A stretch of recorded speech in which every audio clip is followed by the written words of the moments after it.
Yeah, this episode's not going to suck like the last 100 or so. This one's going to rock with the nice guys on business. Stephanie sends us these emails every other week or so maybe. Yeah. She reviews the show, and almost every email she basically says, I fucking love you guys. I love the show. And you know what, Stephanie? I never get tired of reading it. How can you ever get tired of hearing that? I know, it's great. Well, looks like they picked the wrong week to stop sniffing glue. They picked the wrong week to quit drinking. They picked the wrong week to quit amphetamines. Looks like they picked the wrong week to stop being assholes. Need an education on how to grow your business? The nice guys are here to help. Learn about great customer service, networking, and how just being nice can help you prosper. Now, here are your hosts, Doug Sandler and Strickland Bonner. Anyway, we ready? I am ready when you are. Hey, nice guy community, welcome back. By the way, I didn't find my pop filter anyway, so if you hear I'm going to try and be careful with it. Interestingly enough, I was watching a YouTube video because I've got this whole new... Have we started the show, by the way? I totally truncated my intro, but we could have started the show anyway. No, we're in. I think once you cross over the line, you're in. And so nice guy community, welcome back. My name is Doug Sandler. I am the host of the Nice Guys on Business podcast. My other host, also known as the co-host, is Strickland Bonner. So Strickland, welcome to yet another fun-filled Thursday episode of the Nice Guys on Business. Thank you so much. By the way, Doug is doing potato chips and beer for dinner. That is the breakfast of ex-champions right there.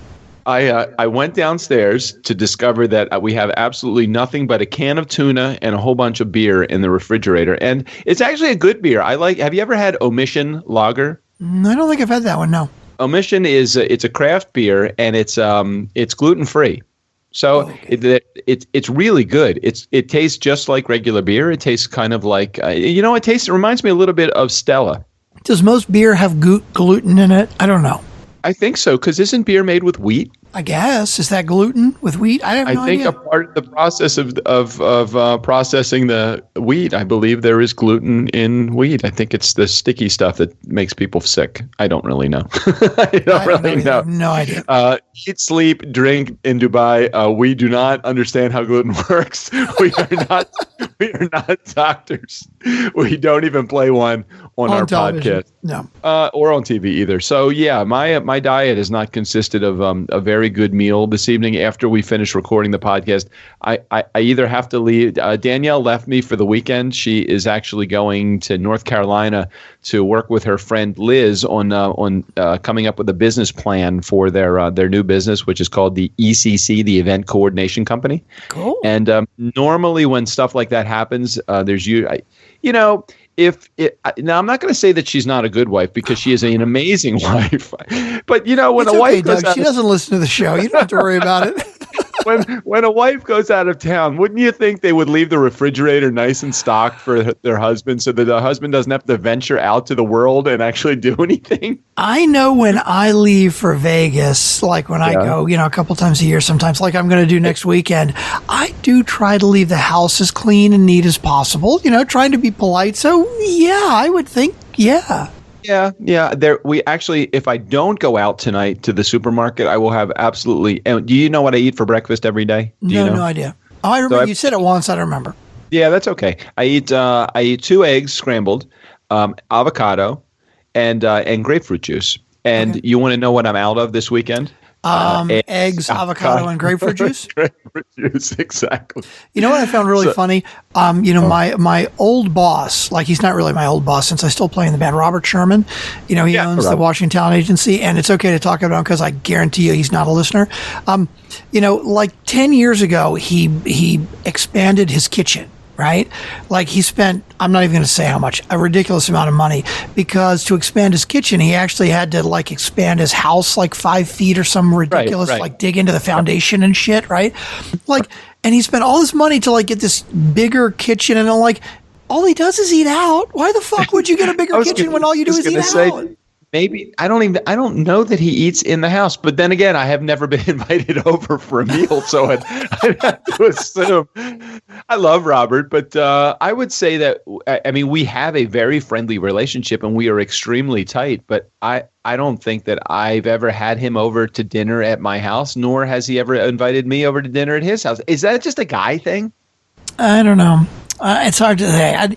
We probably should not go down this path with somebody that we're both still in business with. No.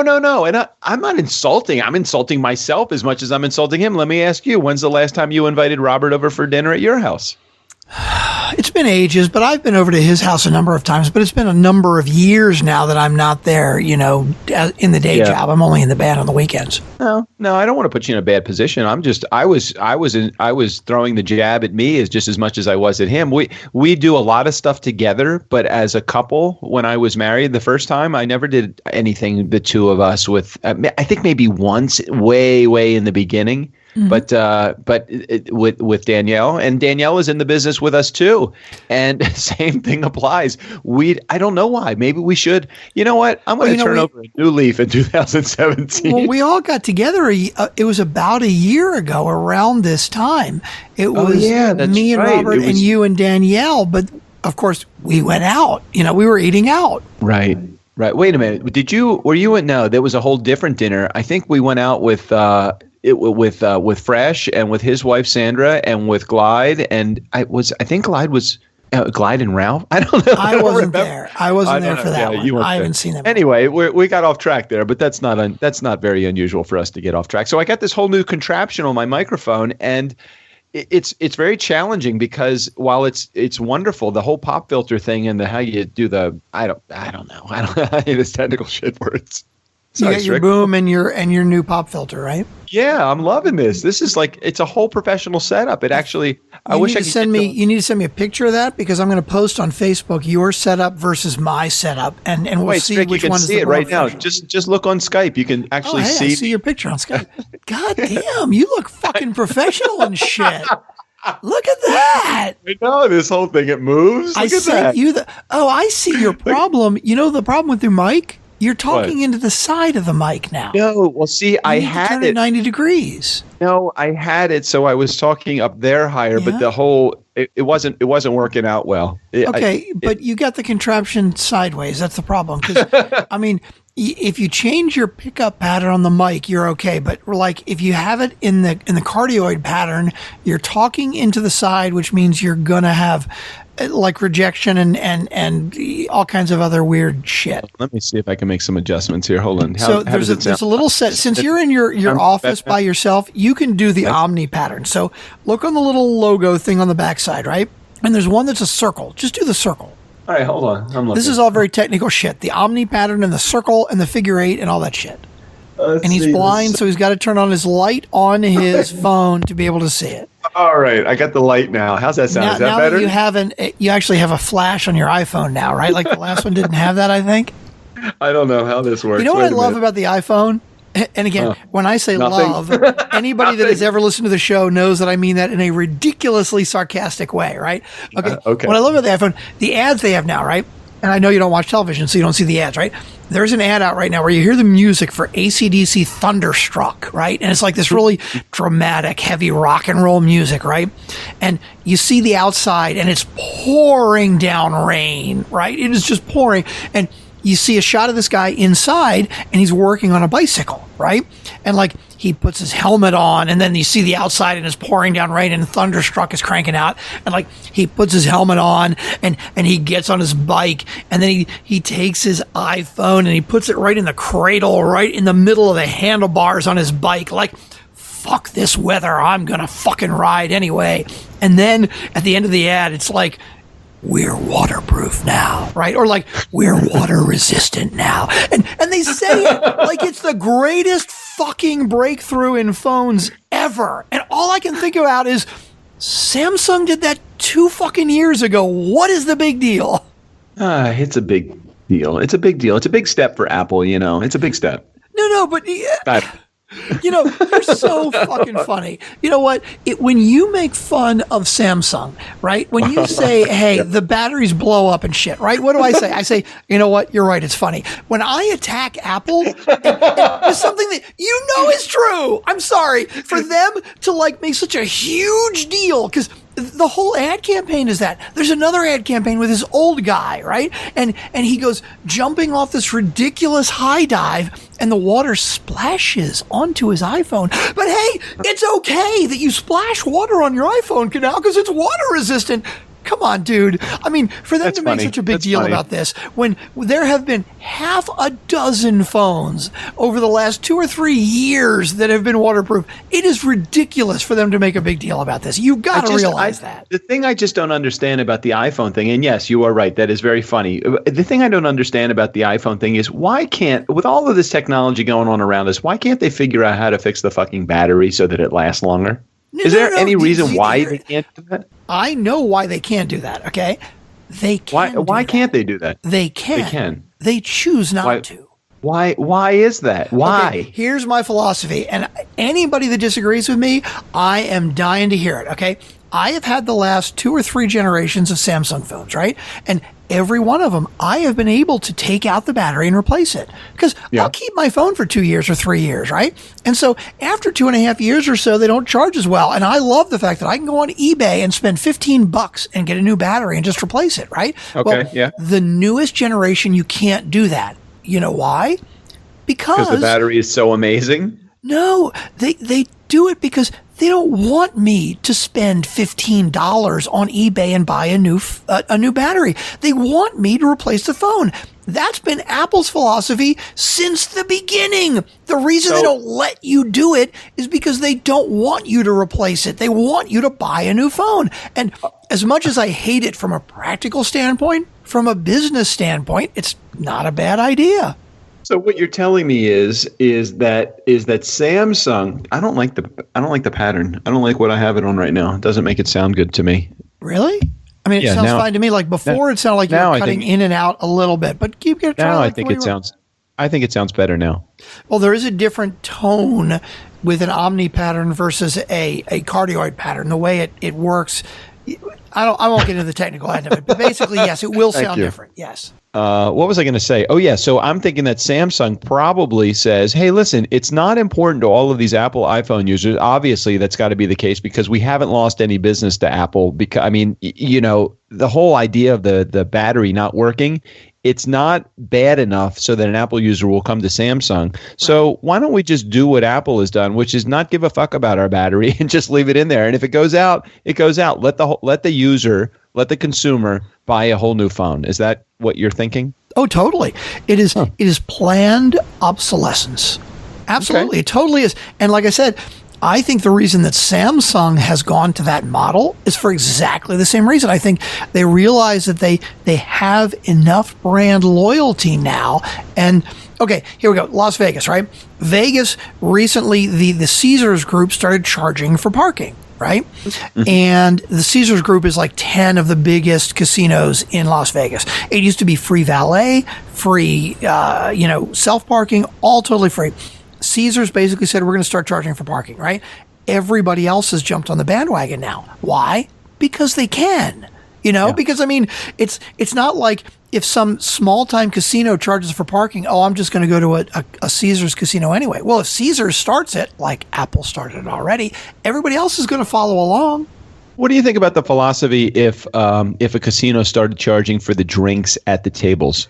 There are, I believe at Maryland Live, at the poker table, they charge for drinks. And there are certain states where they are forced to charge for drinks. They're not allowed to give them away for free. And again, I really feel like if it's not something that's mandated by the state or by the county, like if it's just one casino that starts doing it, yeah, I think they'll lose business. But the whole thing with like Caesars, right? Let's say hypothetically there are 20 major casinos on the Las Vegas Strip, right? Well, Caesars controls 8 or 10 of them. I think it was actually MGM Group that did it first, right? MGM Group controls 8 or 10 of them. Well, if one does it, you go to another, right? But if half of them do it, well, the other half are, of course, going to follow along. Absolutely. I mean, that's just business. You got to make money. Yeah, when we were down at the Greenbrier in West Virginia, when we ordered a drink at the table and the waitress came back with the drink and then charged $14 for the drink, I was very, very, very surprised. Extremely surprised. So when you're playing table games, they charge $14. Well, not for every drink. I think a beer was like $6.50 or $7, which is pretty high for even a Bud. That's like strip club prices. I mean, really, that's like stadium prices. Yeah, that's true. That's true. But I always feel like at a strip club, at least you're getting the entertainment value that you get out of the cost of the drink. And I don't feel the same way since I'm not a gambler. It doesn't really do a lot for me. I'm just kind of biding my time. Mm-hmm. And it's always good to be able to have a free drink while you're standing watching your wife play roulette or craps or whatever she was doing. But in West Virginia, they did charge a premium for their drinks. And I was always thinking, when you mentioned about the valet parking, are they doing it because of the money? Are they doing it because they can? Are they doing it because they need the extra profit center? But why wouldn't they just put it into the casino and while they have somebody in there, just charge for the drinks? But I guess that's just a whole different potential. Yeah, I think so. I mean, really, I'm sure that they looked at their business model and they said, okay, we need to make some more money. And where can we make money? And by the way, Caesars Entertainment just came out of a huge bankruptcy reorganization, right? Like, we think about casino companies and it's like, oh, God, they must make money hand over fist, right? Like, it's gambling, right? No, Caesars they just finished up 2 years of going through a bankruptcy court and came out of it. And maybe that was because they paid their CEO something like $22 million or $20 billion or something like that. The CEOs are so overpaid. Oh, I didn't hear about that. Yeah. No. Bottom line, how much do you think the CEO of Caesars made? I don't even know who it is, but how much do you think that guy makes? Okay, I have no idea. I hadn't even thought about it. I'm telling you, it's probably a pretty good piece of change. No doubt. Yeah, so I'm sure they looked at it and they're like, okay, where can we charge more money? They charge resort fees, which they've done for 2 or 3 years now, which is just ridiculous. Right. And now everybody does it. But yeah, the parking, I mean, the next thing will be the drinks. You're right. They'll stop giving away free drinks. So let's go back to Tuesday's show for a second. And how fun was that to have Deb on the show? Oh, she was definitely fun. We got to have her back on again. That was a good time. She definitely fits with the nice guys. Yeah, she definitely has that nice guy swagger about her. And it's so rare to be able to find somebody that can actually keep up with the conversation that you and I have, not because we're so intelligent, but because we've known each other so long. Right. I think people have a challenging time with keeping up with us. Well, I think Deb has had a lot of training with improv, and so she probably is comfortable with like the shit flying back and forth all over the place quickly. I'm pretty sure that she's just had a lot of experience with two guys at the same time, which is what it came down to. Well, Doug, I think you just guaranteed that she'll never come on again. No, when I said something and she didn't respond on Tuesday, I was thinking, oh shit, she got pissed at us. But I think she was just having some microphone problems at that particular moment. So we came to the table today with actually an agenda. And, right. We had a topic that was actually from last Thursday, and we said we'd talk about it next week, and we didn't talk about it Tuesday because we had Deb on. But now we're finally going to get to it. We have a topic that we put up on Facebook, and the question to you, dear listener, fucking fan. Before you get to the topic, can I just interrupt you for one quick second? Sure. Do you realize that we are? Let's see. This is Thursday, so today is now Thursday. Shit, this is our 300th episode today, isn't it? What? Is that right? I think it's our 300th episode today. Well, can you figure that out while I give some more information about what's going on here? Is 295. Yeah, 296. Yeah, today's 300. What? Today is the 300 episode? Yeah, crazy. We made a huge deal out of number 200. We've done absolutely nothing. We haven't. I think we even fucked up the intro. I know we totally did. Like we didn't even realize until now it was the 300th episode. In going back and editing, and you'll know this by this point because now listeners, nice guy community, you know that we're already here. You think you can get Steve O'Brien to say something about 300? Oh yeah, good idea. What would I have to? He's in Key West right now. Oh, he's fuck like on vacation. I'm sure he packed his microphone. He always packs his microphone wherever he goes. Yeah. Have him do something. So we are 296 on Friday. So 297 is. Yeah, that would mean 297 is Monday, 298 is Tuesday, 290 299 already. Yes, Wednesday. Trust me, I've counted it in my head twice now, okay? All right, so let's talk about what's actually going to happen this month. This month, not only did we go over 300 episodes today. Wait a minute, hold on a second. Let me get that on. We went over 300 episodes today. But if we continue playing our cards the way that we are, no pun intended, because we're communicating about the we are now on pace right now. I'm getting a little emotional. we're now on pace to do 40,000 downloads this month. Are we still on pace to do that? I got to look it up now. You know, Doug, if we keep going off on this tangent, we're not going to get to the topic yet. I know, but I think this is important. I think the topic, yes, it is important, but our listeners, the Nice Guy community, does not know what they don't know. So we haven't actually shared with them the topic of the conversation, unless they're a Nice Guy community member on Facebook, in which case they actually already have a little bit of a clue. Doug, the other thing that I really wanted to talk about. Yeah, what? The 12 things every entrepreneur should know. Yeah, but that might be a little challenging to get. Why don't we just put a link in the show notes about that? Man, it's been a long time. How many months have we? That's been over a year, I think. I know, it's been ridiculous. Any listener who remembers that reference, you need to give us like a little shout out on the Facebook page, because we'll give you a shout out, because, man, we've been a long time. That has been a long time. I wrote that blog probably close to a year ago, the 12 worries every entrepreneur has that we kept threatening. 12 worries. So as of the recording of the show, we're at nearly 30,000, which with over 10 days to go in the month. If we continue the pace that we're going, we are going to be at 40,000. It's going to be. Dude, I'm looking it up right now. Now, okay. I don't want to get our hopes too high, because today is the 20th, right? So we have 11 days left, and we're at 28,421. We're not really at 30. Although, you know what? If today is the 20th and we're already at 28,000, it means we're averaging 12 or 1,300 a day, which, you know what? You're right. At that pace, we'll make 40,000. I'm telling you, I did the math already. I did the math. We're kind of killing it this month.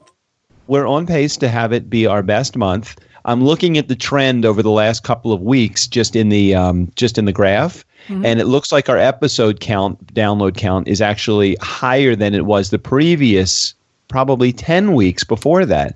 Something happened in the last couple of weeks. I don't know what stream that we got in. It certainly isn't iTunes, because I'm looking at the iTunes numbers. This is still bad. It's still bad. Yeah, it's still bad. It's still bad.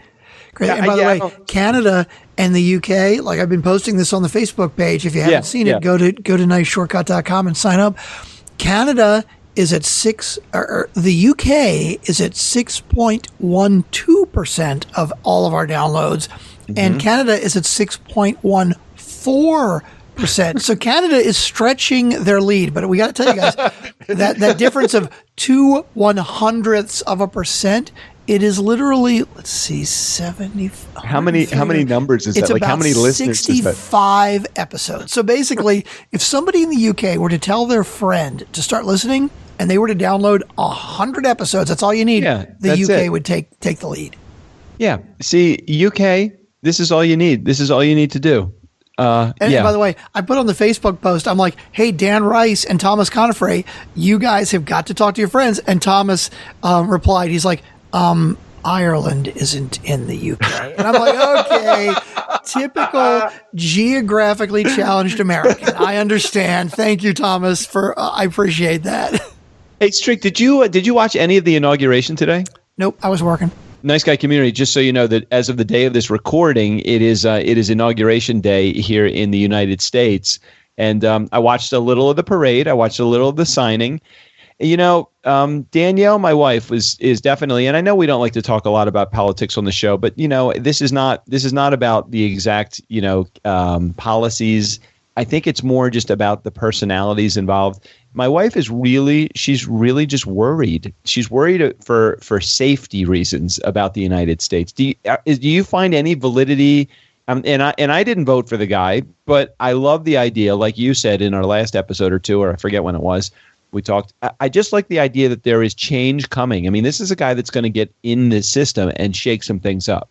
We talked about this a bit on our last episode. And yes, I am kind of terrified about the country. Like, he could tweet something out and like China could send a nuclear bomb our way, Right, okay. But yeah, I mean, outside of something drastic like that, I'm excited about the idea of change, no doubt. I mean, Trump just doesn't give a shit about the rules, and that can be a really good thing sometimes. Do you think at all that there are people, there's like, we do have a pretty good system of checks and balances in this country. And I know that the executive office does have a say, because that's what the executive office check or balance is all about. Do you think that there is any safety mechanism that's in place that if he does something stupid, somebody's going to be right there to say, Mr. Trump, can we just tell you some of the consequences of what you're about to do? I mean, how much of that actually is a part of the decision-making process of the presidency, do you think? Well, here's the thing. I think people talk about the presidency and about the economy and about the country like it is a huge aircraft carrier, right? In other words, if you want to turn it around, it takes a long time. You can't just turn the wheel and turn it around immediately, right? So from that sense, it makes me happy. Like if he were to do something really crazy, it's not like, okay, we're going to turn the corner. The concern for me really is foreign policy, because there are a lot of really weird, crazy dictators out there where if you say the wrong thing or, God forbid, tweet the wrong thing and piss them off, I mean, you're at war. So yeah, that's my concern. Is not that he's going to do. You think it's that easy though? The economy immediately. Do you really think it's that easy to piss off a country though? Do you really think it's that easy? And I agree with you. I think that you're dealing with a whole different level of instability when you're dealing with the emotions of a foreign country, and when you're dealing with the policies in the United States. I think that you do have a little bit more latitude to make some mistakes, and the American public tends to be pretty forgiving over the long haul about the policies and procedure changes that you make. But I don't think that it's that volatile overseas, where if we make a decision and it's a bad decision, I can't see somebody pushing the button as a result of that. Now, I could be completely wrong. I have no idea. I don't know what eat, sleep, drink, Dubai. Believe me, I don't. It's not a product endorsement. I don't know what I'm talking about. It's just my opinion. I'm thinking that there's got to be some level of safety mechanism that's put in place for all presidents, not just Trump, but for all of them. But here's the thing is that, there's a certain level of safety mechanism, I think, that's put in for the things that we have control over. Okay. But we have no control over China or Russia or the Middle East or how they run things. So again, just not to get like too serious, but I just listened to this podcast recently about the Yom Kippur War, right, in 1974. And the reason that Israel was not prepared for the Yom Kippur War was the guy, I can't remember who it was now, but the guy that basically for years Israel had been like on edge, because like every couple of months they're like, we may be going to war, right? And they'd mobilize the military. We may be going to war. And it's like everybody was getting war tired because it never happened. So they brought this guy into his duty was to calm the country down. And he put into place an idea that we only need to worry about it from somebody who has the air support and the actual like missile support to be able to win a war with us. Okay. If they don't have that capability, we have absolutely positively nothing to worry about, right? Okay, so a couple weeks before the Yom Kippur War in 74, Egypt starts amassing a lot of troops along the border, right? And all of his advisors were like, dude, we're kind of worried. And he was like, nope, they don't have the air support to beat us. They don't have the missiles to beat us. And then there was some other country, I can't remember if it was Pakistan, and I apologize. I'm such an ignorant American on this, right? But it was another country that teamed with Egypt in the Yom Kippur War that attacked Israel. And they were doing the same thing. And basically this guy kept saying, you know what? Logic dictates that they don't have the ground support and they don't have the air support or the missiles to beat us, so they're not going to attack us. Well, they fucking attacked anyway. And you know why? Because logic wasn't in the equation. Israel had pissed off Egypt like 7 or 8 years before when they took the land away from Egypt. And Egypt was not thinking logically. And yes, Israel ultimately beat Egypt back, and they won, but it took them a long time because they were totally not prepared. And so, yes, Doug, long story short, I know, too late. If you're thinking logically, yes, there are lots of stopgaps, but we don't control the irrationality of foreign leaders. Yeah, I'm just hoping I'm just hoping we mind our P's and Q's just in the beginning. Let's see what's going on. Let's let them get a feel of. I guess I look at it and I say, let's give them a feel. Let's give them a chance to get a flavor of how this country works. I'm glad that somebody is in that's gonna shake some things up. Again, not the guy I voted for, but at the same time, okay, now that he's here, let's see what he's got. Let's give him an opportunity. I'm hoping that he doesn't fuck up. I'm hoping that everything is great. But I can't approach his presidency like I'm worried from the moment he gets in. Like right now, going on down in D.C., there's a whole bunch of like looting and some rioting and some other things that are going on. Is that happening like right now in D.C.? Yeah, I think they got all the protesters there, and there's going to be more protests tomorrow over his presidency. And I said to my wife, I said, this happens no matter who comes into office. There's always people that are going to, maybe not the riots, but there's always a counterbalance, and there's always a little bit of a shakeup, especially when you go from a Democratic country to a Republican country, a Democrat country to a Republican country. And it's just one of those things that we just have to work through this beginning stage. Why people want to loot and riot and hurt other people, I don't think are those people really the people that we have to worry about in this particular case?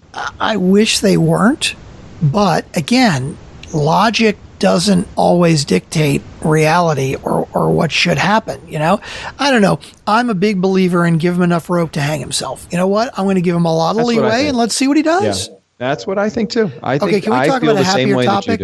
Yeah, go ahead. Let's get to a happier topic because I want to talk about our Amazon listener purchase of the week, which may not last very long because you know what? Amazon, if they find out that we're actually promoting our Amazon link, then they may cut us off like they did. Who is going to be the Amazon WikiLeak? WikiLeak, that's funny.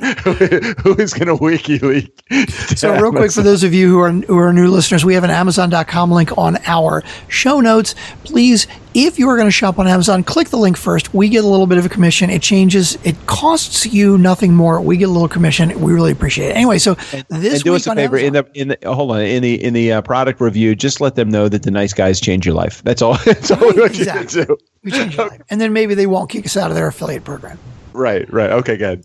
This last week we made $12.30, which is pretty good. That's again another very good week. We're rebounding from the $17 week when we got when we had the monitor that my wife ended up buying. Right. But what's exciting about it is we have two purchases that I know are you: Rode Swivel Mount Studio Microphone and Blue Radius Microphone Shock Mount. Okay, so that's helpful. We appreciate it. Absolutely. I appreciate that you are clicking the Amazon link at a time. But you know what our listener purchase of the week is? I'm ready. Somebody purchased Get a PhD in You, which is Danielle's book. Oh, no, that's not Danielle's book. It's Julie's book. Oh, Julie. I'm sorry. Julie, I apologize. Julie Reisler's book, Get a PhD in You, A Course in Miraculous Self-Discovery. Somebody clicked through the link and bought it. She was a sponsor. I love it when a plan comes together. So automatically, the $2,700 that she paid us to be on. I wish. Automatically, the money that she paid us for her advertising is rolling in now. So we're hoping that there were many more purchases of the book, but the one that was made through the link, thank you very much. Was it just one? Just one copy so far, but I'm sure the momentum is building. Well, it can't be slower. And then we'll be selling more as we go along. Hey, that was actually, did we spend any time talking about the book signing? We didn't. Yeah, can we just spend a moment talking about that?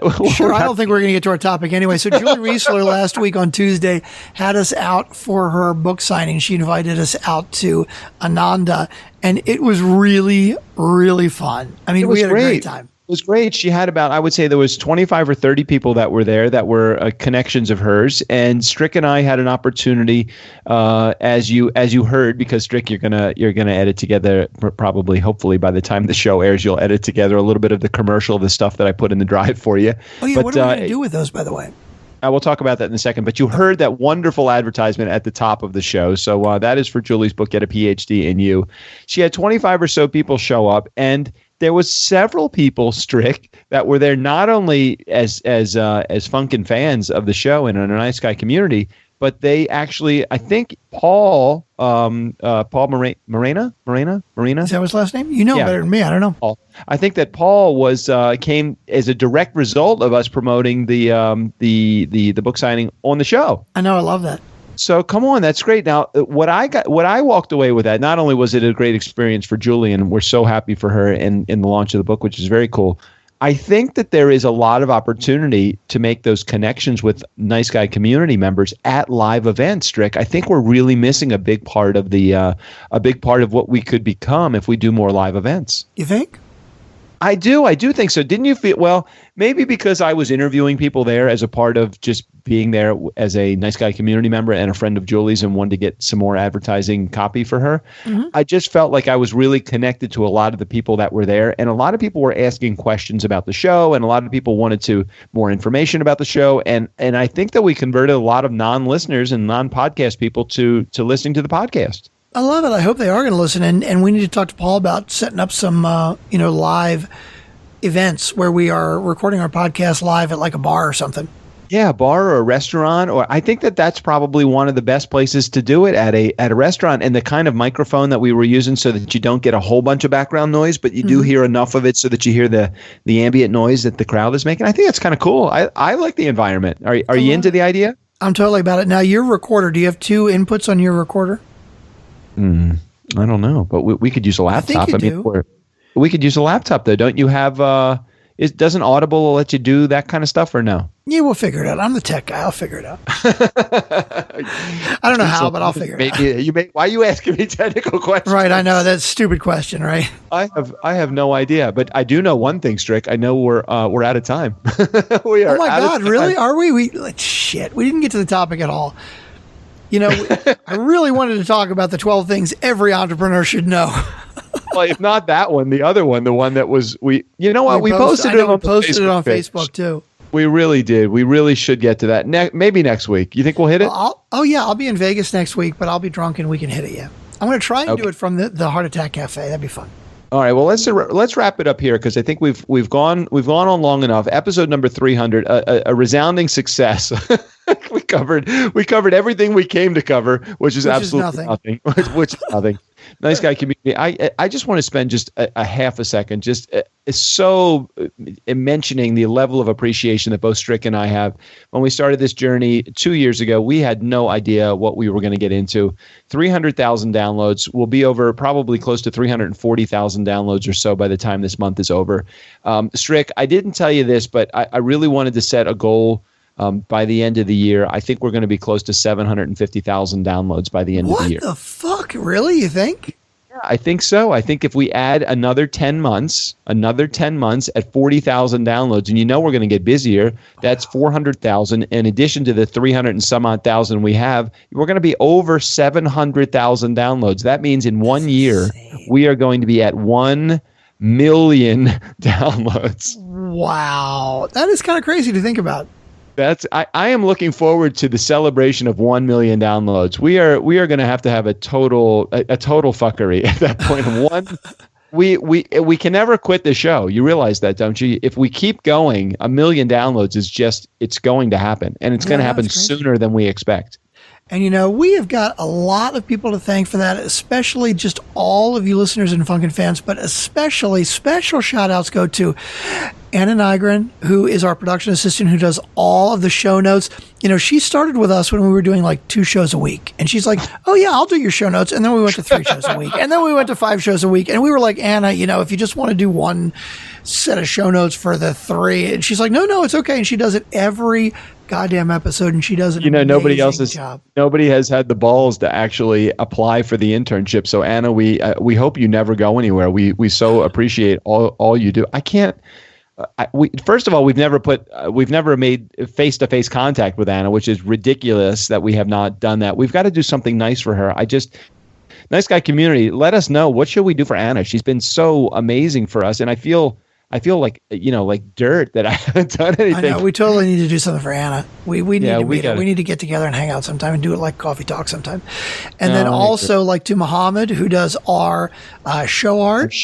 Yeah, he's Sean Carpenter, our number 1 first Funkin' fan. Yep, absolutely. Sunny Lake, Stacey Sherman, Stephanie Sursland, yeah, Laura Carpenter, Casey Cornelius. Oh my God, Scott Miller. Geez, I know when you start naming people, you're missing a whole bunch of people that are out there.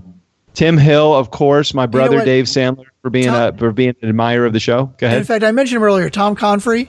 I know he's not as active as, let's say, Sean Carpenter or Stephanie or some of our other ones. And by the way, we got another great email from Stephanie.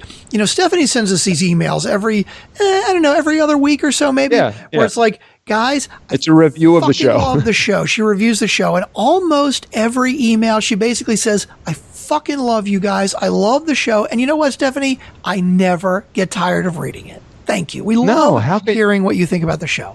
How can you ever get tired of hearing that? I know, it's great. It's great. I'm just trying to making sure that we're not missing anybody. I'm looking through I'm now feverishly going through the Facebook. Yeah, how about Dan Rice for doing all the community stuff for us? Oh my God! How community page. Dan set up our Facebook community and he manages our Facebook community. He does a ridiculous job, and it's a job that I would never want to do or even know how to do. Dan, dude, we love you, bud. No, and I'm looking through making sure. Oh, how about Mar and Prosh, who are my fans out in San Francisco, right? that do an amazing job of all of the Twitter forwarding and everything else for us. Thank you, Mar. Thank you, Prosh. Love you guys very much. We need to get out of San Francisco. I haven't been to San Francisco in a lot of years. We should go out and be tourists. We got to spend more time. You know what? We just don't do anything for anybody. We're not making enough money to go do like a coffee tour or anything. We're not making any money yet. I know, we're pretty pathetic. We're pretty pathetic at the whole thing. I see these, and Julie, of course, Julie Reisler, who is not only a Funkin' fan but an advertiser on the show too. Thank you, Julie, for doing all that you do. And I'm just looking through like all of our Facebook posts to make sure that we're not missing anybody. If I'm missing you, it's all Strickland's fault. Okay, it is. I take the total blame. Oh, you know what? Dan does something fun. I don't know if you've seen it. Every month he does a little top 10 member countdown on the community page. Whoever has posted the most or done the most for. Yeah, except he puts you and I on the list. I told him last time he did that he needs to exclude you and I because that's not that really is very fair, true. So. Yeah, that's really true. Well, if that's the case, then Tim Hill is definitely the biggest includer of a provider of content on the community page. Tim, Stacy, Sonny, Muhammad, Dan, Karen, Sean, and Laura Cannon. Did we say Laura Cannon? If we didn't, we meant to mention her. Laura's actually sent a bunch of guests in our direction as well. She's very good for us too. She has. I just had a business coaching session with her on Wednesday. She's amazing. So many good Funkin' fans that we have. If we're not mentioning you, it's because you're not fucking contacting us enough. We will mention you. We have no problem putting you on the show. You can even come on the show. As a matter of fact, you can take over my spot for an entire episode if you want to. Yeah, eat, drink, sleep, Dubai. Yeah, you know what? We've mentioned him like 10 times, and we only got one email from him. Or her. I don't know if it's a him or her. It could be a her. We have no idea. You know what? If him or her would reach out to us, then maybe we might know. Yeah, we would know. And we are, of course, leaving out the most valuable Funkin' fan of all, Steve O'Brien, for doing such an excellent job on all of the voiceover work that he's done. 300 episodes, 300 long, and we appreciate everything that he has done for us. How many freebies? He's done a lot of free stuff. I haven't gotten a bill from him in quite some time. I'm assuming he's not charging you. Has he been? You're not paying his bill, are you? No. We did one end of December was the last one that we did with him. He's just a good guy. He's just he is a good guy. All right, Strick, I think we really should wrap up here. We'll get to our topic that we promised you that we would cover 2 weeks ago. We'll get to that next week. Maybe. We'll think about it. Along with the 12 things every entrepreneur should know. 300 episodes up and down, 300 more to go. We're on our way to 1 million episodes, over 300,000 happening right now. Steve O'Brien, take us out of here. The Nice Guys on Business are professional podcasters. Please do not try this at home.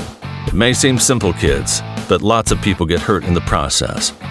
Void where prohibited, including Mexico, Puerto Rico, Fredonia, or your in-laws.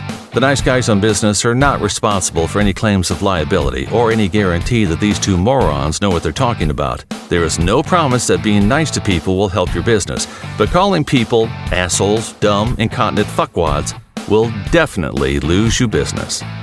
For any and all claims, shit in one hand and wish in the other, and see which one fills up first. Thank you for listening to the Nice Guys on Business podcast. I'm Steve O'Brien.